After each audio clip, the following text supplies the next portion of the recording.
atmosphere, water, soil, light.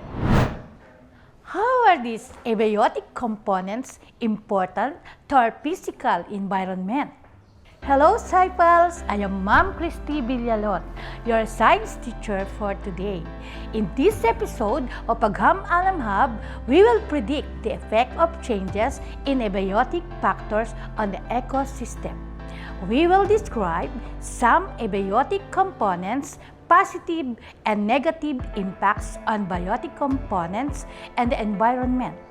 Finally, we will appreciate the importance of understanding the effect of changes in abiotic factors on the ecosystem.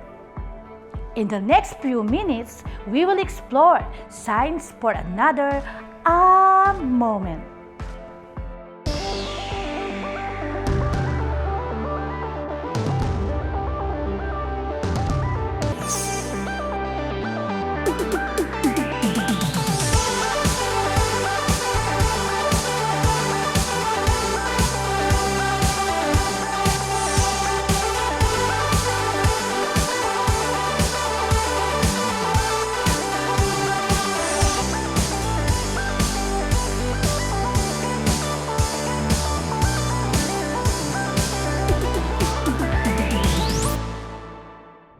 The environment in which the interactions occur is called an ecosystem. An ecosystem can be as small as a fallen log or as wide as a rainforest. But no matter what size it is, many factors are always involved. We know that our environment is composed of living things and non-living things. Plants, animals, and microorganisms are living things that are also called biotic components. The physical factors of their environment greatly influence the existence and survival of these living things. These physical factors are also known as abiotic components. Biotic factors depend on the biotic components for their survival and growth. Meanwhile, abiotic components do not depend on biotic components to exist. Changes in abiotic factors can positively affect organisms, but this may also result in extreme problems for some. Let us now discuss the first abiotic component and its role in the ecosystem. The first abiotic component is water. Water serves as the lifeblood of the ecosystem. As nature's most important nutrient, humans need water to survive. Water makes up at least 50% of almost all living things. Unfortunately, many bodies of water around the world, like seas, rivers, and lakes, are dying. Blue seas and clear rivers and lakes now have black waters flowing through them. This scenario is primarily caused by the waste dumped into the river.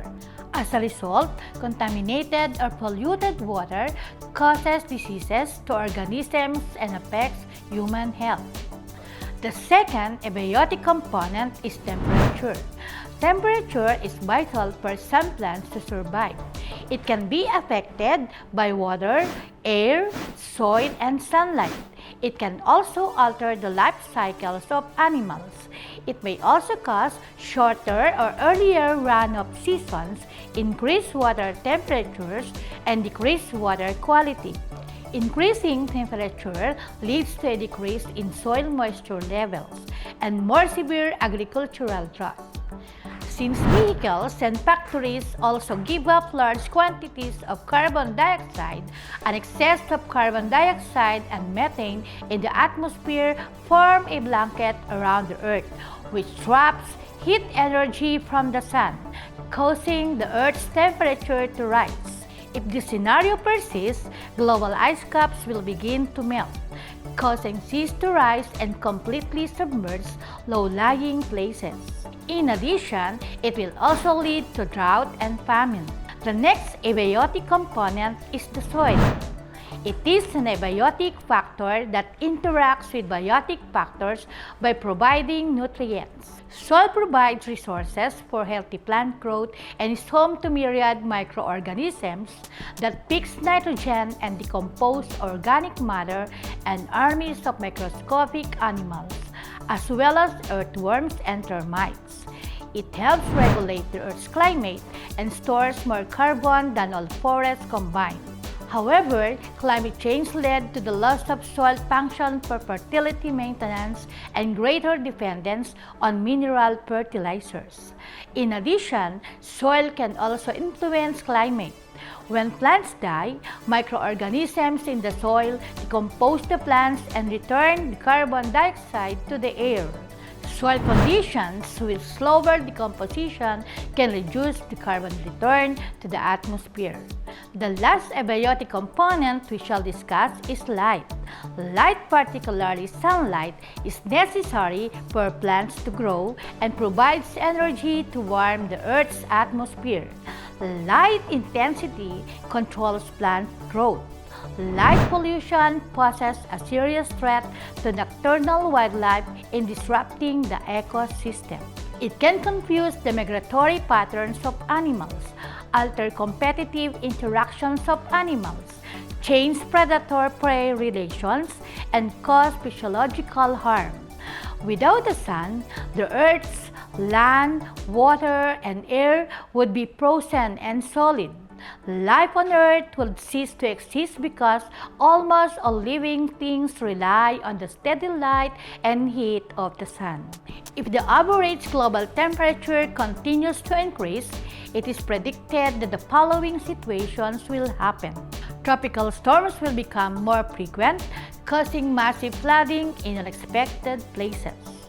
Fiercer, stronger, and more frequent typhoons will be experienced in tropical areas like the Philippines. Floods, landslides, and sea surges may occur during a tropical cyclone.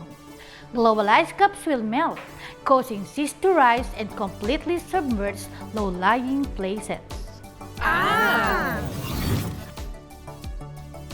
Studying abiotic components is important because they help scientists understand the sensitive relationships within and between ecosystems. Humans, like other animals, require certain abiotic factors to survive and live comfortably.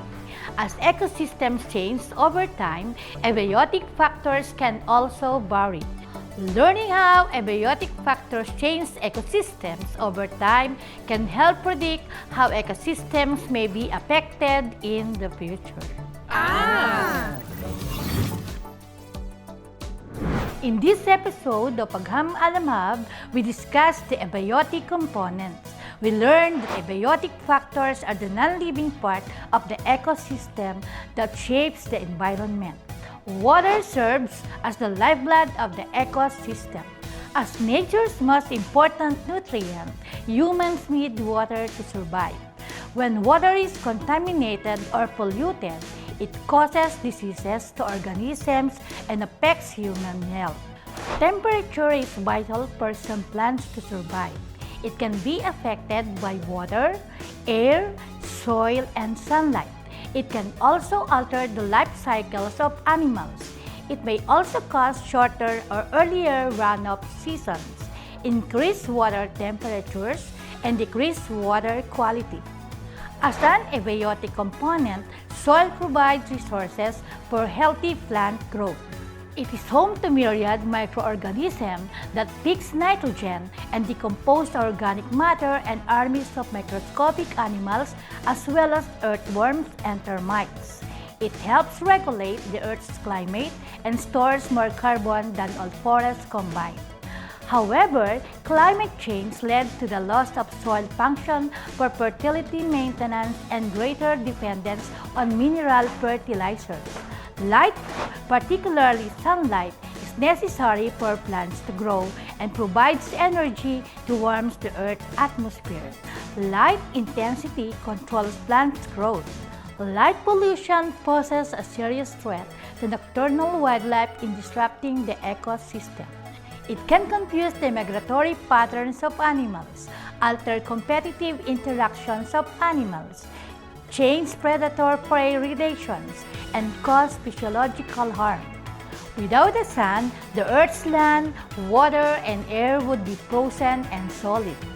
Life on Earth will cease to exist because almost all living things rely on the steady light and heat of the sun. We learned that changes in abiotic factors have positive effects on organisms and could also result in extreme problems for some. They have a critical role in the ecosystem where all organisms live. Human beings play a crucial role in maintaining the balance of nature. We can help preserve this balance or we can cause its destruction.